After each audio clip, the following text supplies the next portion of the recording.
আসসালামু আলাইকুম। কল্পনাস lifestyle blog থেকে আমি কল্পনা আপনাদের আরও একটি নতুন ভিডিওতে ওয়েলকাম করছি।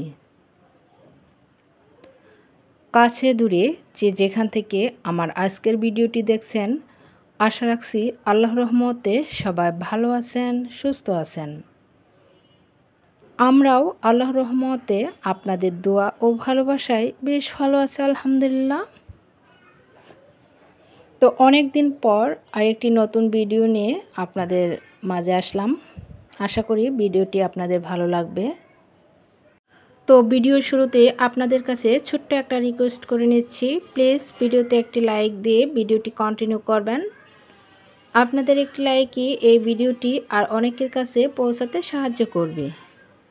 আর যদি খুব বেশি ভালো লেগে যায়, প্লিজ চ্যানেলটি সাবস্ক্রাইব করে দিবেন এবং পাশে থাকা বেল অপশনটি প্রেস করে দিবেন। এতে করে আমি নতুন কোনো ভিডিও ছাড়ার সাথে সাথে নোটিফিকেশন আপনার মোবাইলে চলে যাবে। আর যারা কাজটি অলরেডি করেছেন তাদেরকে অসংখ্য অসংখ্য ধন্যবাদ। তো আজকের ভিডিওটি আমি এই যে রান্নাবান্না করার পর থেকে শুরু করেছি। আমার কিন্তু অলরেডি রান্নাবান্না শেষ হয়ে গেছে, দুপুরে রান্নাবান্না।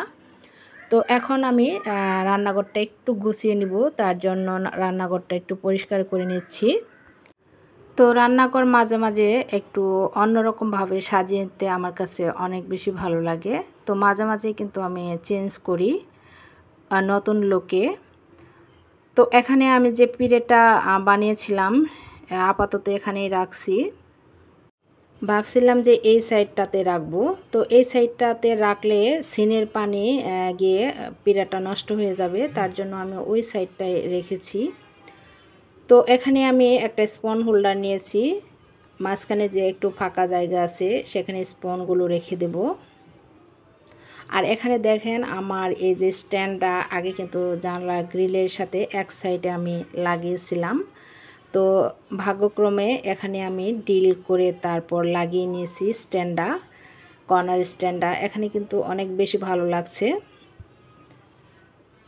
তো বয়ামগুলো আমি এখানে সাজিয়ে নিচ্ছি। আর এই কর্নারে একটা উপরে লাগানোর পরে আমার জায়গাটা একটু বাড়তি হয়েছে।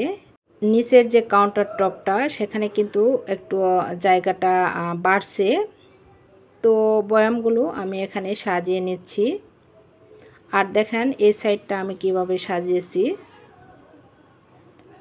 আর এখন আমি এই কর্নারটা সাজাবো। তো এখানে আমি আমার নিজের হাতে এই কুশি কাটার ম্যাটটা তৈরি করেছি। নিজের হাতে কাজ করে যদি কোনো জিনিস সাজানো হয় তখন আমার কাছে সবচেয়ে বেশি ভালো লাগে। তো এখানে আমি 2 পর সুতা দিয়ে সামারিয়ান সুতা দিয়ে এই ম্যাটটি তৈরি করেছি। তার জন্য কিন্তু ম্যাটের ফিটনেসটা অনেক মোটা হয়েছে। তো দেখতে কিন্তু অনেক সুন্দর লাগছে। মাল্টি কালার সুতা দিয়ে আমি এই ম্যাটটি তৈরি করেছি। 17x17 এই ম্যাটটি একটু কিন্তু বড়ই। তো আমি যেহেতু ব্লগ ভিডিও করি, রান্নার ভিডিও করি, তো যখন ভিডিও করব তখন ডেকোরেশন হিসেবে এই ম্যাটটা কিন্তু আমি ইউজ করতে পারি। এতে কিন্তু ভিডিওর কালারটা অনেক সুন্দর আসবে। তো এই সাইডটা আমি এভাবে সাজিয়ে নিলাম। তো আপনাদের কাছে কেমন হয়েছে অবশ্যই কিন্তু কমেন্টস করে জানাবেন।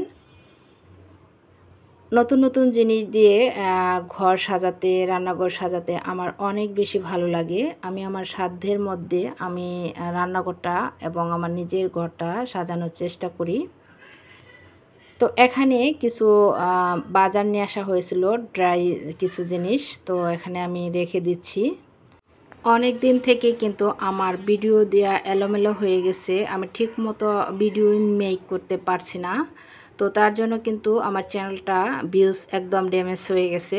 তো এখন থেকে আমি রেগুলার হওয়ার চেষ্টা করব, জানি না কতটুকু পারবো, তবুও চেষ্টা করব। আল্লাহ দেখি কতটুকু নিয়ে যাই। তো আপনারা যদি আমার পাশে থাকেন, আমাকে একটু সাপোর্ট করেন, তাহলে কিন্তু আমি এগোতে পারবো। তাছাড়া কিন্তু কোনোভাবেই সম্ভব হবে না।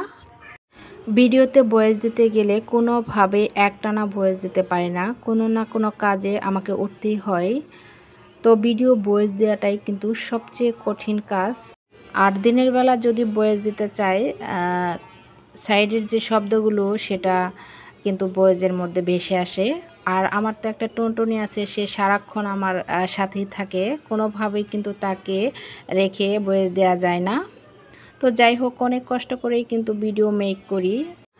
যারা ভিডিও মেক করে তারা অবশ্যই বুঝতে পারে যে কতটা কষ্ট হয়।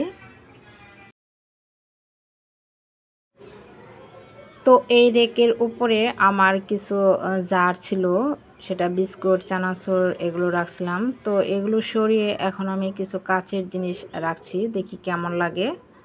তো মাঝে মাঝেই কিন্তু আমি এভাবে চেঞ্জ করে দেখি মানে লুকটা কেমন আসে।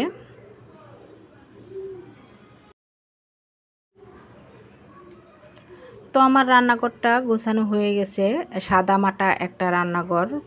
আমার যতটুকু আছে ততটুকু দিয়েই সাজানোর চেষ্টা করেছি। তো ভিডিওটি এখানেই শেষ করব। আল্লাহ হাফেজ, আসসালামু আলাইকুম।